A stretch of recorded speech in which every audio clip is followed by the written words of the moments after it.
Vicky Singh said, no, when you are shooting in like full on flat light, bump up your ISO as much as you possibly can and get yourself a speed of like 1/5000th of a shutter, 1/8000th of a shutter, whatever your camera allows, because that's when you're going to get the action shots. Yeah. As against pulling your ISO down, push your ISO as far as you can. And something that he told me that time is what is all over the internet today, which is the noise is always in the shadows. So if it's really bright, doesn't matter what your ISO is, you're not going to see the noise. Absolutely. I was like, bloody hell, this is mind blown. The scene will unfold. We just move away too quickly. And I thought these two things put together helped me understand the value of patience, helped me understand that sometimes it is very, very important to be in the moment, to appreciate the scene rather than expecting things to unfold. This is your own timeline. And there is a reason why we have been fortunate enough to be where we are in front of that scene. So maybe it's just a matter of letting the light shift, the mist drift a little bit, and just completely accept whatever Mother Nature may have to offer us.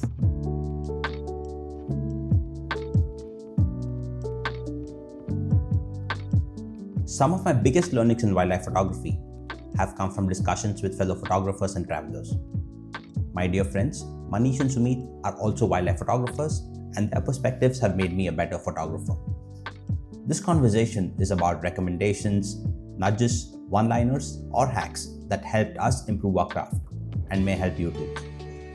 Let me know in the comments if you've come across something that helped you improve your photography, that you heard from a friend or read in the blog, or maybe just discovered yourself. Hello everyone, welcome to another episode of F-Stopping by the Woods. Hello Sumeet, hello Manish, happy to have you both here. It is mine, mate. Yes, thank you. And this is something which came up in my conversation with Manish, I think a couple of weeks ago, when we sort of, during the course of the conversation, realized that there's so much we learn from other photographers, right? And apart from all the wisdom that is out there, it could be like some one line that somebody told you in the field, or something you heard from a photographer at a forum or a newsletter, or something you just sort of, saw on a social media post by a photographer that really sort of changed the way you look at things. And some of these have really been impactful for me in terms of the way I go about and do my work. It's also true for the both of you. So I think it's a good idea for us to share maybe one or two learnings which have really impacted us in terms of, something we heard from a photographer that we've imbibed, that we carry with us when we go to the field. It could be something as simple as a setting on a camera, or it could be something deep about the way you look at, the relationship of the subject with the environment, your relationship with the subject, and so on and so forth. So Sumeet, do you want to start us off? Start us off with something that I've heard. Yeah, start us off with your first tidbit, so to say. Yeah, I think the one which I was thinking about yesterday was Aditya Singh, someone who all of us know we've interacted with, the late, great Aditya Singh. Many years back, I was in a conversation with him and he said, look, we obsess over image quality a bit too much. And by the way, this is probably going to be a very basic tidbit, but I think this is so true in 2025. He said, we obsess over image quality a bit too much. The thing is, editing is getting easier and easier because of the fact that you can deal with higher ISOs all the time, right? He said this to me, I think somewhere in 2013 or 2012 or something like that. And he said, look, you cannot get sharpness back, but you can definitely get noise out. And he says 10 years down the line, you'll be looking at images and you would have wished, why didn't I bump up the ISO and get a sharp shot in the field? Because now I can get rid of all of the noise. And that was around the time that I was also transitioning to full frames. So I had slightly better image quality than the crop sensors that I was shooting on. So from that point on, I just took his advice and actually been always shooting on auto ISO in the wild, because then I just optimize for getting a sharp shot in the wild. Of course, there are certain times when you want a blurred shot, but I try to get the shot sharp and then figure out the ISO in the digital darkroom. And I can't tell you how much my keeper rate has improved after that piece of advice, where I don't fuss about the ISO at all. Yeah, I remember him mentioning that. I think in India Nature Watch a couple of times, that used to be a common theme or a common comment that he would speak of. And we absolutely miss him. I wish I had the opportunity to travel with him. I'd met him at a couple of forums. Really nice, really warm person.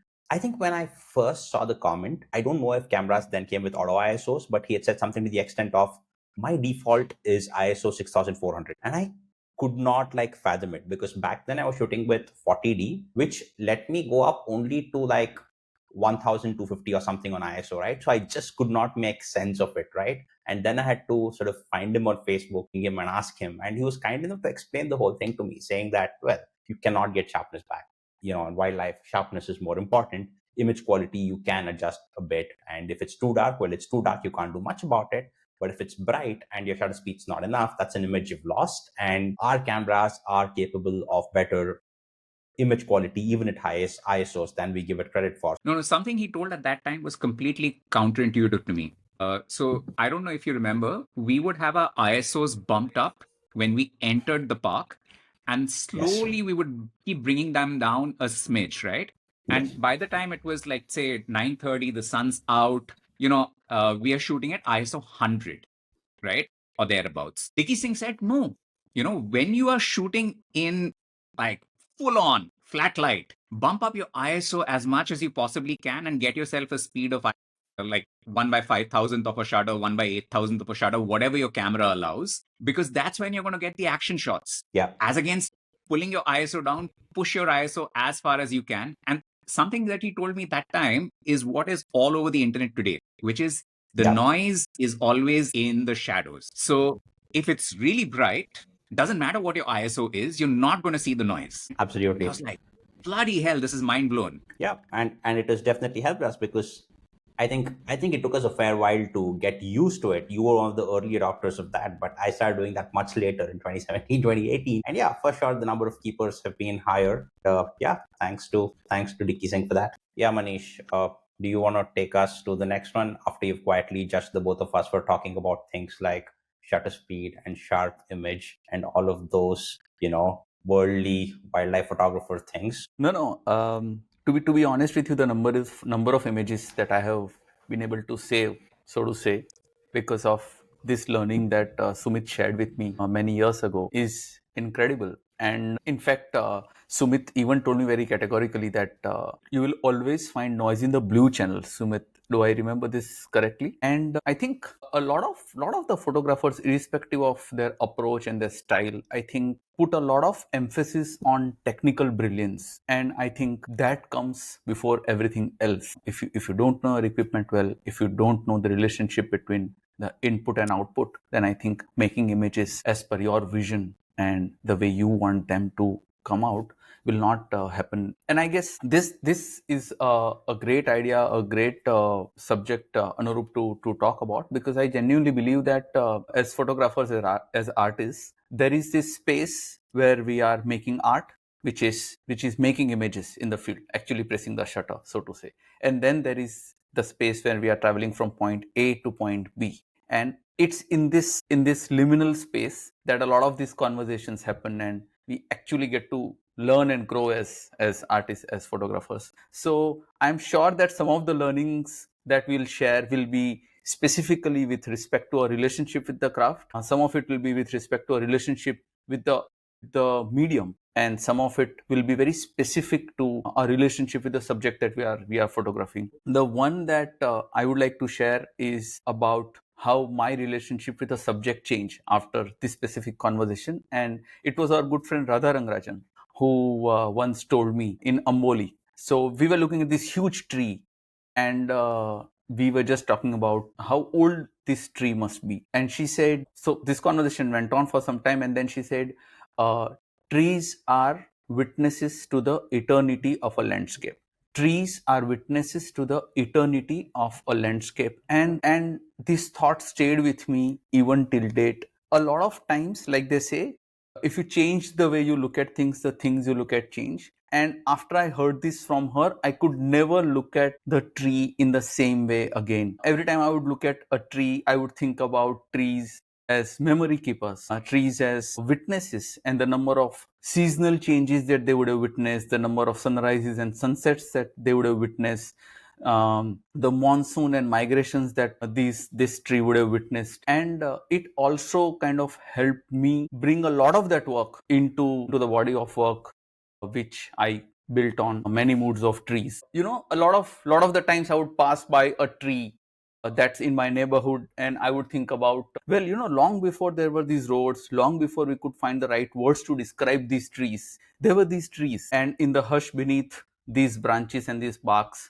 or maybe there are stories of fire, maybe there are stories of changes in this landscape that only these trees have witnessed. So this thought stayed with me, and and that was also a time when I made the mental note to write down everything that I have learned while I was in the field with photographers and friends like you. Yeah, amazing. Thank you for sharing that.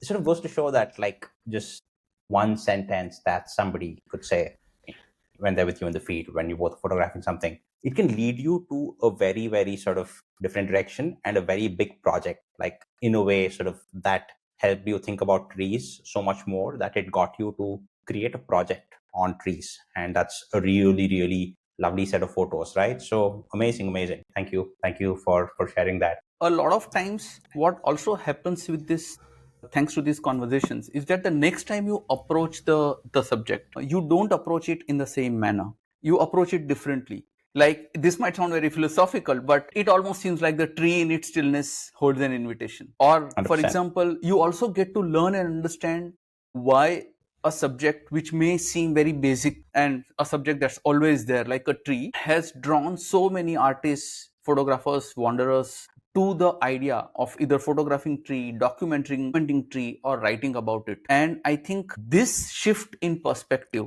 is thanks to that conversation that took place. Sorry, Sumit, go on. No, I was saying some of this can transcend beyond the philosophical as well, right? It can actually go to the practical.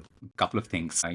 Couple of years back, I was in the Kruger, and there was this magnificent jackalberry tree, which I kind of pinpointed on the map, and I said, like, it'd be awesome to see a leopard on this tree. It just felt like the tree on which a leopard would like to climb and take a chill pill, right? And while I was in that area, every couple of days I would keep, like, pretty much every drive, I would make sure that I drive past it, hoping that there is a leopard. And one fine day, I actually did find the leopard, right? And it's a very stationary object. We often make fun saying if wildlife photography is meat eating, then the vegetation is really vegetarian food, and we say that, right?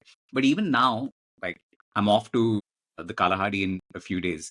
One of the things I've been doing is noting down where the calcrete ridges are, where the iconic shepherd's trees are, or where the camel thorn trees with the sociable weaver's nests are. Because my guess is that if I can find the camel thorn tree with the sociable weaver's nest, I will possibly also find the pygmy falcon that sits in the nest, or the Cape cobra that raids the nest, right? And it doesn't always have to even be like a philosophical thing. For me, I consider myself to be a very practical, go out there, get the shots, see the species kind of guy, right? So it's a very practical thing also to go and observe the trees that are out there. Yeah, I think more practically in terms of the work we did at Kubu, right? I mean, we sort of spoke about the trees bearing witness to everything that's gone on in Kubu for such a long time. Some of these trees, when they were dated back, some of them might have been as long back when Kubu wasn't a pan but had the lake in it, and so on and so forth. And it's interesting that both of your sort of insights come from maybe around the 2012, 2013, 2014 time period, since chronology is important in the land we live in. And I will stick to the chronology, and I will speak of something which I also heard in 2014, which I think was in the first edition of NIF. There was MD Madhusudan, who is from Nature Conservation Foundation. They work extensively in the Western Ghats. I also think they work across a number of different habitats, the Himalayas included. Sumeet and I were involved with a photo story in which they helped us sort of, along with Adarsh and Radha and Sriram, they helped us sort of create a nice photo story on the lion-tailed macaques in Valparai. But the thing I heard when MD Madhusudan was giving some sort of a keynote at NIF, his talk was titled "Out of Frame, Out of Focus," and he spoke about how nature photographers, and I'm paraphrasing a lot here, but his idea was that nature photographers are doing a slight disservice to nature when we're only showing nature in sort of beautiful green blurred out backgrounds. And you've got a leopard and sitting on a beautiful tree, or you're doing a habitat shot and there is no human element in it, And he says that, that's not the way nature is. It's not as pristine as that. And by not having some of the elements of some of the man-made elements or some of potentially conflicting elements, and he obviously comes from a very strong conservation perspective on this. He says that we're actually doing a disservice by only showing lovely photos. And he says that you also need to think about how you can include other elements, right? And a lot of other photographers later on have shared the same point of view. And this got me thinking a lot about the work overall. So most of my photo stories, if you think about Gaushala, it involves a lot of the people elements. The photo story on fan-throated lizards in Cast also involves a lot of windmills and the coexistence or the conflict that may come from being there. Even when we sort of went to Madagascar, right? Sumeet and I spent a lot of time photographing fossas in Kirindi, and we have a lot of good images of just the fossa, some really, really nice pristine habitat shots of the fossa. But we also ensured that those stories come along with a photo of the fossa inside the garbage dump, which tells everyone as to why a fossa, which is otherwise a really, really elusive animal, is found so easily in Kirindi because it comes to the garbage dump. From that day, I've been very, very open to the idea of not just blurring out my backgrounds, not just sort of having, even in wide angle shots, if there is a water tank in the background, like in some of my work in Taj Hapur, I keep it and I don't necessarily change my frame. In fact, I actively look to include some man-made elements, actively look to include as authentic a habitat of the animal as possible when I'm making that image. And I think more recently, I was in a workshop that Aarti Kumar Rao and Prem Panikar sort of took, which is on the art of storytelling, and brilliant workshop. But one very interesting exercise in that was when Aarti asked us all to share a photo, which is in such a way that when you're showing a cropped version of the photo, it tells one story. And when you're showing an uncropped version or a wider aspect of that photo, it tells a truer story. And she had a lot of examples from her own work to share that, where there would be one part of a frame where it looked like a pretty picture, but when she shared the wider frame, you could see some level of habitat destruction, some level of conflict in the background. And that was also very, very eye-opening. And from then on, I've been trying to ensure that I'm not leaving away man-made elements in the image if they're there, and I'm just looking for green backgrounds. Of course, I look for pretty pictures. Of course, I ensure that the shots of just the animal and the habitat are there, but I also ensure that the true depiction comes through as much as possible. And I think Steve Winter also means the same thing when he says that animals don't live in a Shangri-La. So yeah, that's been a way in which I've started to look at wildlife photos differently. So do you want to go next? Yeah, sure. So my next piece of inspo is really from a completely different genre of photography, which is wildlife photography. Wedding photography, actually. Each of us has done a little bit of it. I don't know. I don't actually enjoy wedding photography at all anymore, though I did shoot your wedding after that, Anurup. So what am I saying? Anyway, one person who we've actually learned from quite a bit, we don't even know that person personally, it's Pai Jirsa. And watched a lot of his videos. But one of the things he talks about is wide, medium, close. And he says you get a scene. I think this is the more important learning. Wide, medium, close isn't the important learning. He talks about working the scene. And when he says working the scene, he means you've got, in his case, the bride and the groom together. You've got them nicely dressed up. You've got them into a beautiful setting.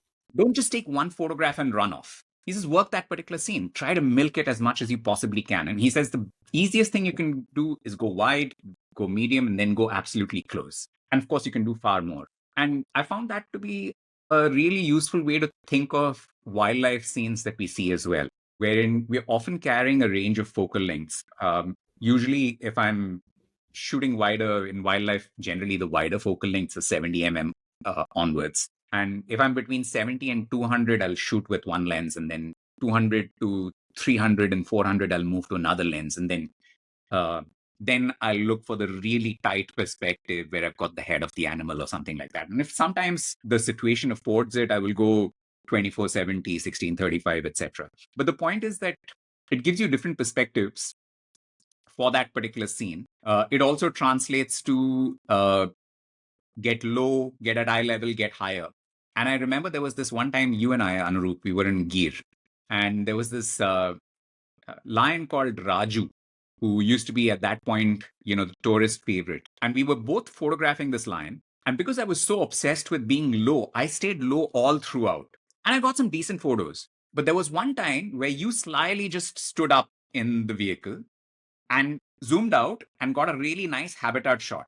And you didn't tell me about it because you were being sneaky. But I saw that photograph later and I was kicking myself and I said, wow, I could have got that habitat shot as well. And then you told me that it doesn't matter which sensor it comes from and all of that stuff. But of course, I would have loved to get it on my sensor as well. But that's something, right? That you work the scene from different angles. Don't let it just go and take one shot and get off from it. And I think I've really learned a lot from that particular perspective of working the scene. Yeah. Okay. So, two quick clarifications. I have photographed Sumeet's wedding and I absolutely enjoyed the process. And the second one is that I was 105 kgs when we were in gear. Okay. There is no way I could have been sly about anything, especially getting up and standing on the seat of a car and taking that photo. But yes, point noted on working a scene. And now that I've started doing video, right, it is all the more important because you would think that when you're doing a photo story and you have, say, a frame of 200 and let's say that there is a lot of action happening in that frame, right? You can tell a photo story in a few images of that scene. But when you're doing video, what I've seen is that cannot be at a fixed focal length to be able to tell the story. So much so that if like that leopard we saw in Kwai, because it was giving us the time, for me to have meaningful footage of it, I had to photograph it at about 1200 just get the pause and what the texture on the pause was like, get like a head close-up shot at about 600 and come all the way back to a really really wide frame, etc. So the number of focal lengths you want to get footage with for video, all the more. So yeah, thanks to that really really hot tip from Pi. And I think we have gone just beyond working the scene from Pi in terms of the wedding photography learnings into wildlife, right? I think one of the big learnings that I've had from Pi, and thanks to you for that, is the way a scene is being illuminated, right? We've always thought of wildlife photography as maybe having one light source, maybe on the camera, maybe elsewhere, etc. But some of the best photos I've taken of spiny-tailed lizards in Chapar, or for example, the Smithsonian award-winning photo of the lemur that we got in Madagascar, that almost had like a wedding-style light on it. It had a proper diffuser. One of us was continuously moving with the subject to be able to ensure that the butterfly light is on that lemur. So yeah, a lot of the wedding photography concepts have been helpful in wildlife photography for us as well. And if I'm not mistaken, what's that effect called when you merge a large number of photos at very very shallow, so that you're able to create an image with a very very shallow depth of field? Brennheiser.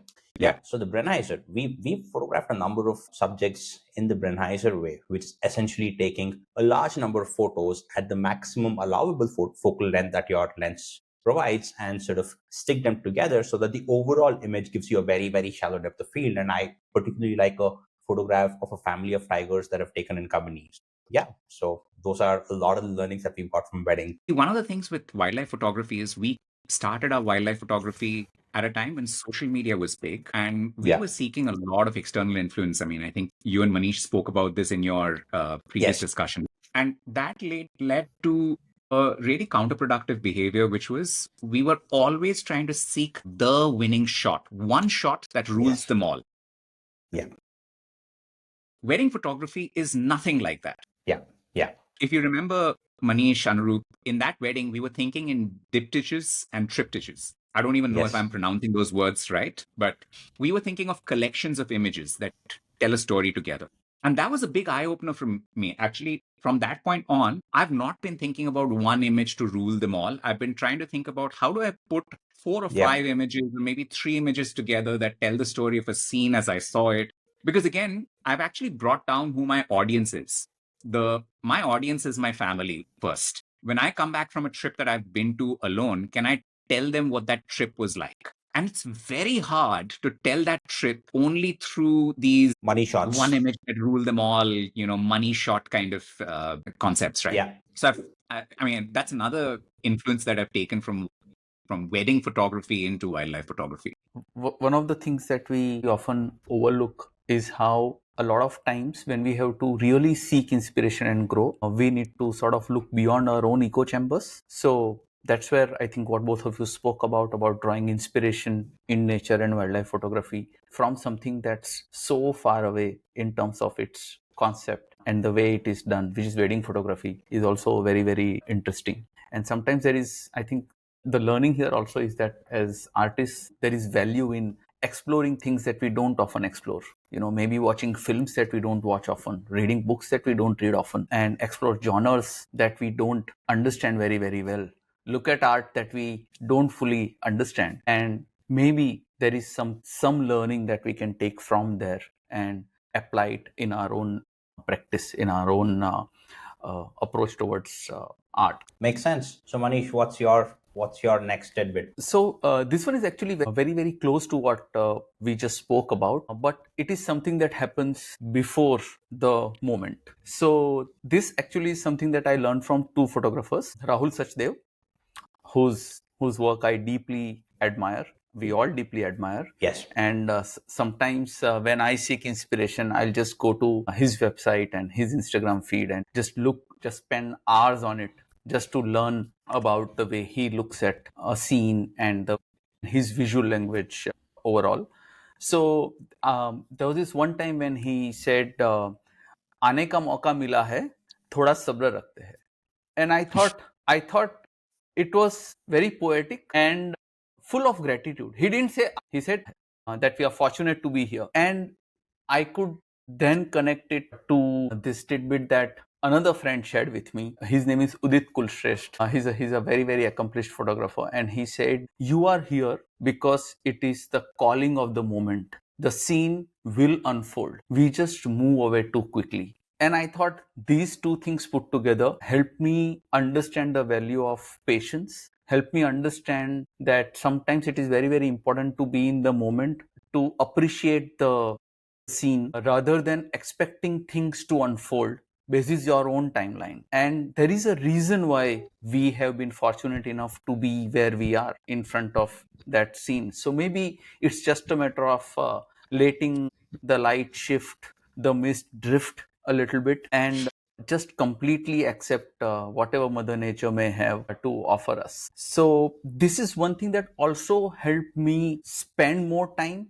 at a particular scene and ask myself this question, that if I was to move away from here without any photograph, would I remember this moment for a long time? And that's something that has also helped me shift my perspective towards making images. And it's very, very close to what Sumit also talks about in terms of working the scene.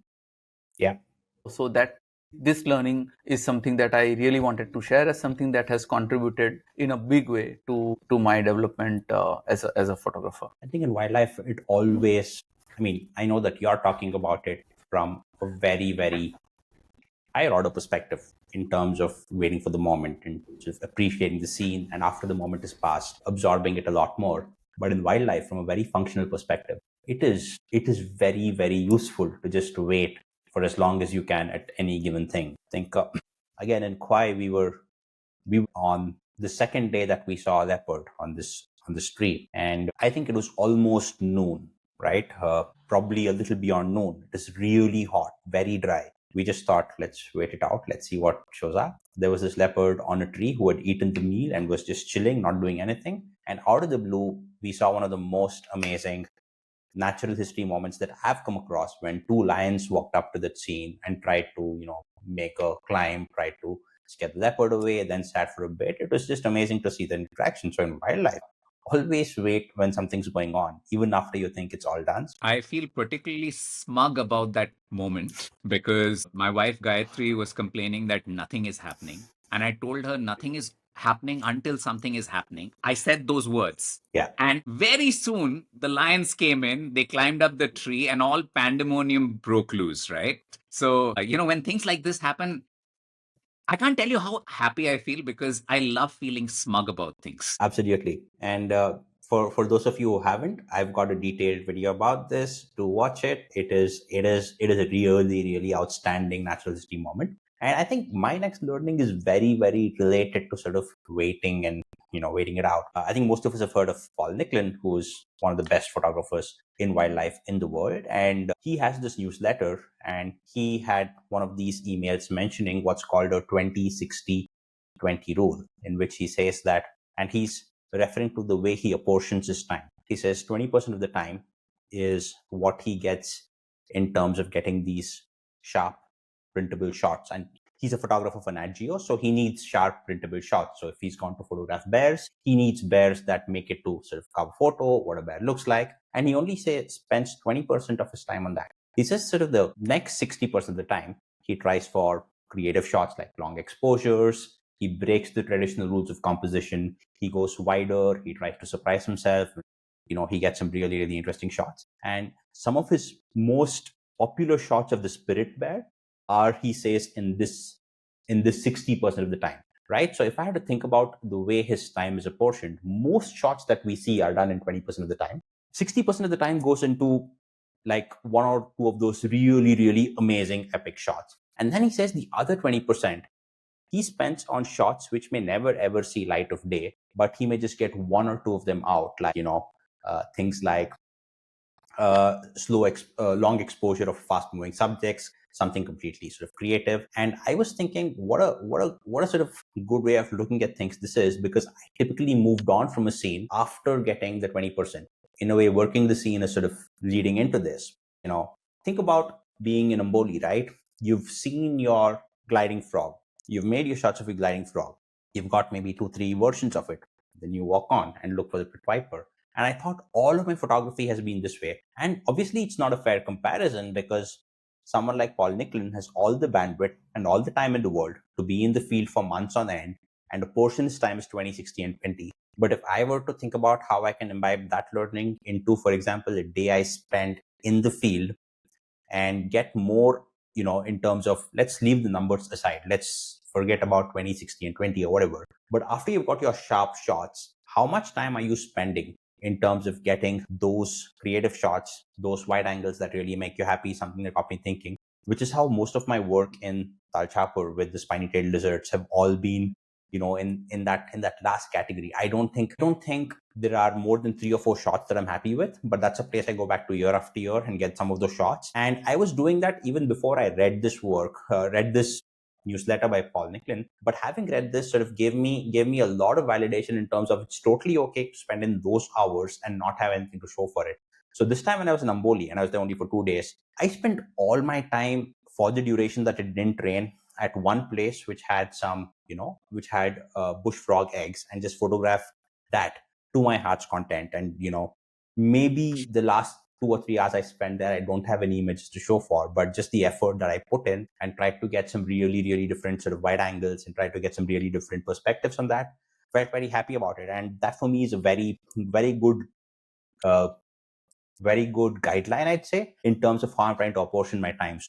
Once I've photographed something, once I've got some shots, I try to see if there are other perspectives, try to spend a lot more time getting those other perspectives before moving on. So yeah, that's something that's changed the way I look at how I spend my time in the field. Yeah, and I think in many ways, like we always talk about how when we pursue art, any form of art can help us evolve as artists and photographers. I think in a world that's constantly pushing you to chase the next big thing, I think this is a great way to feel grounded and be there in the moment and spend a little more time and be a little more patient and not make an attempt to scroll to another image or another video. So this is also a very interesting way to kind of relate it back to how it can help us approach the way we approach life, for example.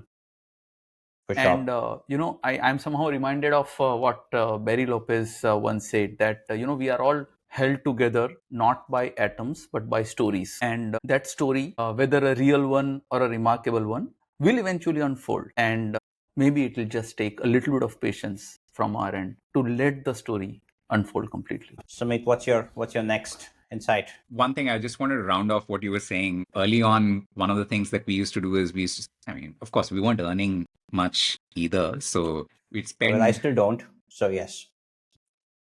Yeah, we'd spend a lot on wildlife photography, gear's expensive and all of that. And there was this pressure that we'd experience of wanting to come back with a lot of images for the money that we were spending, right?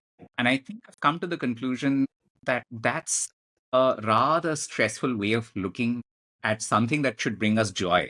I've come down to Yeah. brass tacks, to be honest, that being out there is the reward. The Yeah. number of photographs I make divided by the number of dollars I spent is a very, very reductionist way of looking at what brings Yeah. me joy. And that kind of leads me to the final point, which is uncharacteristically philosophical, which is that many years back, I read this essay by Carl Sagan. It was about this photograph that was taken by the Voyager in 1990 on Valentine's Day.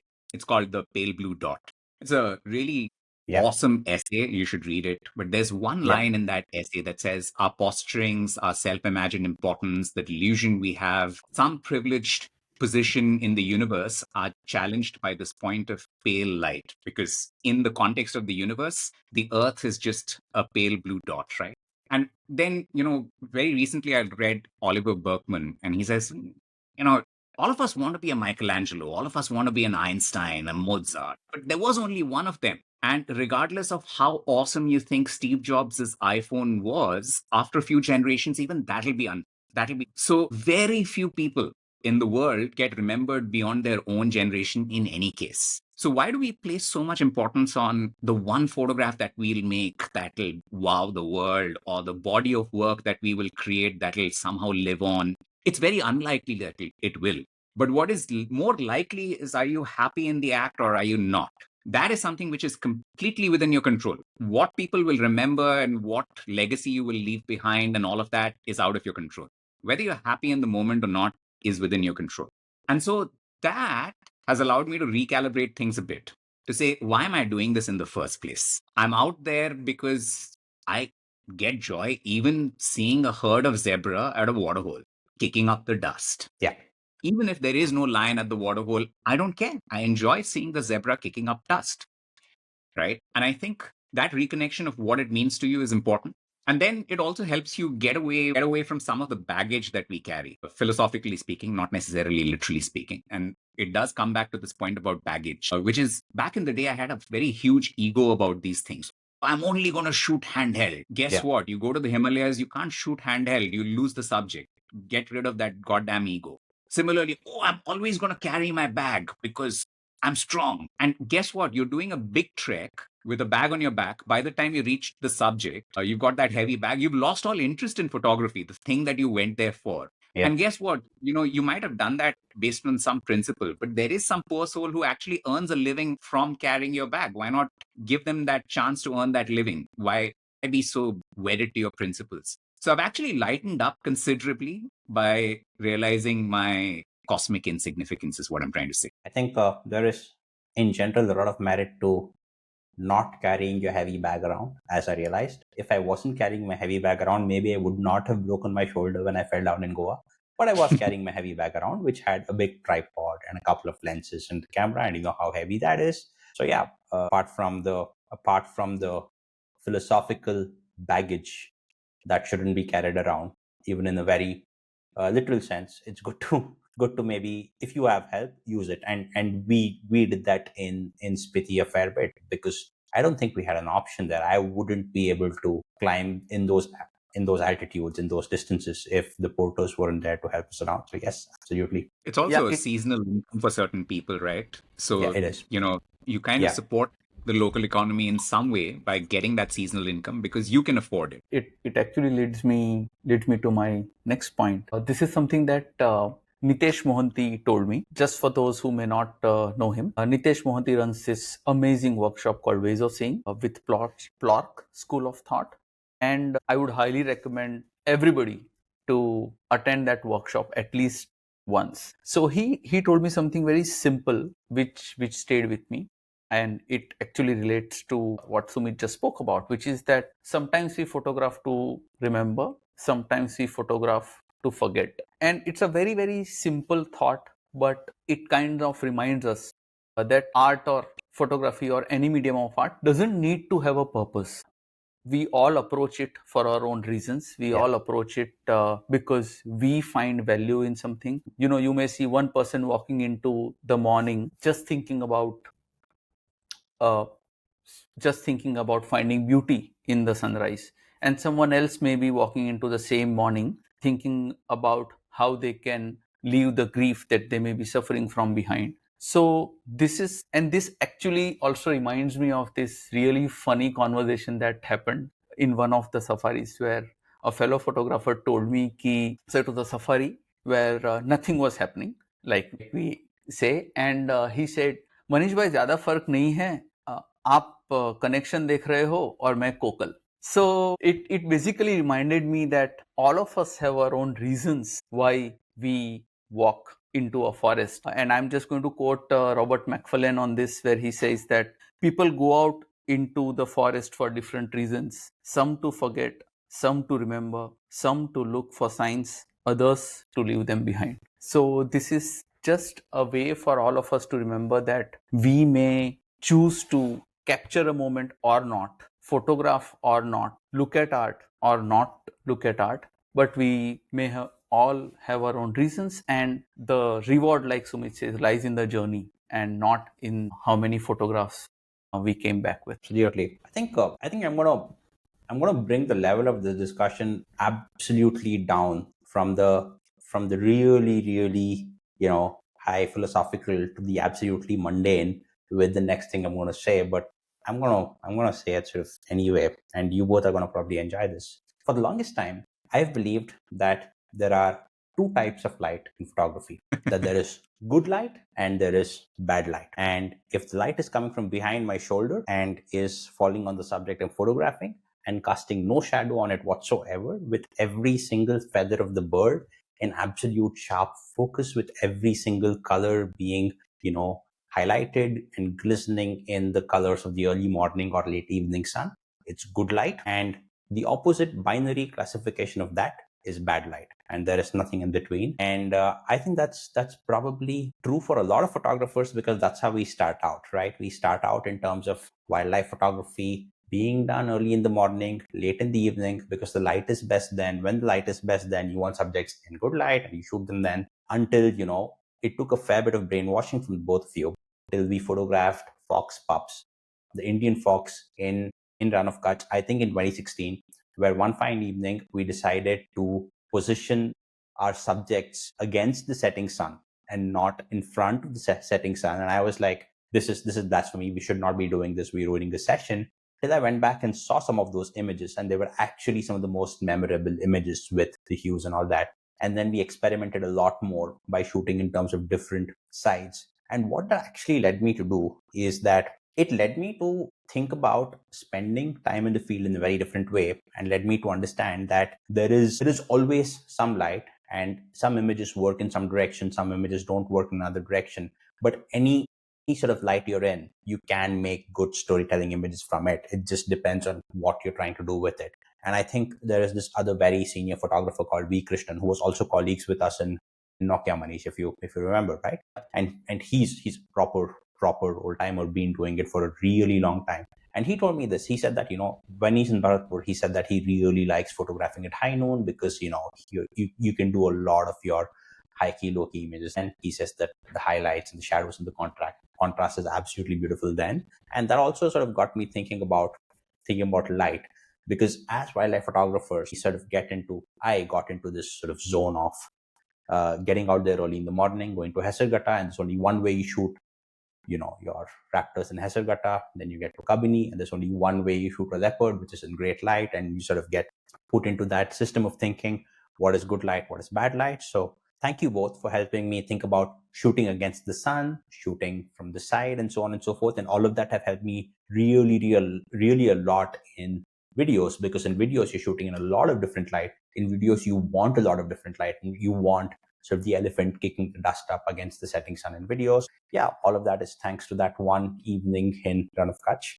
to you both, when we shot those fox pup against light, and we made some great images. Yeah, I remember the argument. yes, one of many. Of course. So Manish, the bonus and the onus of the bonus tip, so that we bring this to a round even number and make it a nice listicle, is on you. A very simple tip that I got. I don't remember who said it, but maybe I might have kind of paraphrased it together after a lot of people told told it to me in different ways, which is that the most underrated thing in photography is access. And I think this isn't something that gets spoken about very, very often, because when we are reading the book, or when we are buying a new equipment, or when we are thinking about the next trip, images are not being made at that time. Images are being made by being in the field. And when we look at some great work, I think a lot of that great work is an outcome of hours and hours in the field. And great work is also an outcome of a lot of volume that we don't see. Yeah. So somebody may have put together 10,000 images to come up with one decent image. I don't remember who said it. Maybe Sumit can remind us that if I make one meaningful photograph every year, then that's more than enough. I think it's Steve McCurry who said it, but I don't remember. And I think this kind of brings us back to what we started this conversation with, probably, that sometimes it's these kind of things that really remind us what it takes to make a good image. So yeah, access is the most underrated thing in photography. Is something that we also see when we see some image that we have never seen before, or an image that we can only aspire to make. What we often forget about is that a lot of effort has gone into getting access to that place, getting access to that scene, or finding time, money, and resources to be in the field. And that's one of the most underrated and often not spoken about things in photography. And that is also the reason why a lot of photographers encourage us to find work in our own surroundings, because access becomes very, very easy there, and it isn't something that we have to struggle or fight for. So yeah, that's the last one from my end. No, I think the photographer Manish is referring to is David Yarrow. He famously talks about making just 4 Yes. good photographs every year. He's been to Svalbard many times, and he says he's only got 2 good photos of polar bears. I mean, it's a fine line, though, because David Yarrow is a completely different kind of photographer from Sumeet. For Sumeet, just being out there and being able to tell a story to his friends is good enough. For David Yeah. Yarrow, being able to publish a photograph that nobody else has ever published is the goal. And the point is what matters to you, what brings meaning to you, right? I think that's just something that all of us will have to discover for ourselves. I think Paul Nickleon also says that he's happy with 4 or 5 photos in a year. And, in the same newsletter which he spoke of the 2060 thing, he also mentioned that towards the end. But yeah, Manish, I think the other way of looking at access is that, brilliant point, that access is not just about getting access to a place, having the resources to buy the gear we want to buy, having the mindfulness to ignore the most expensive gear, even though we can afford it, and having the time to go to a place, all comes as access. And the way I've started to think of access is that since access to a place, be it India or abroad, is tricky and limited for some of us, when we do have access, things in our backyard, sort of, we try to make the most of it. And for the longest time, Taj Hapar had been my sort of proverbial backyard. Hopefully, I've found a few habitats in Goa that I can keep going back to again and again, because it's really, really nice. And I believe that I can make most of it. So those are places, yes, it's still not exactly my backyard, but it's, a short journey from Bombay, which is where I live now. I go to Goa, spend some time there, especially in the monsoon.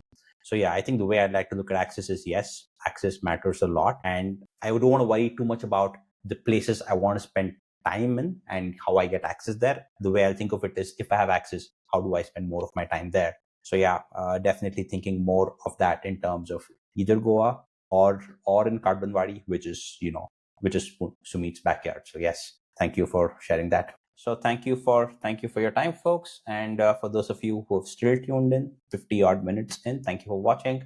Please like, share, subscribe to my channel, and hopefully I'll be bringing in more of these. Thank you, folks. See you. Bye bye. Thank you. Thank you.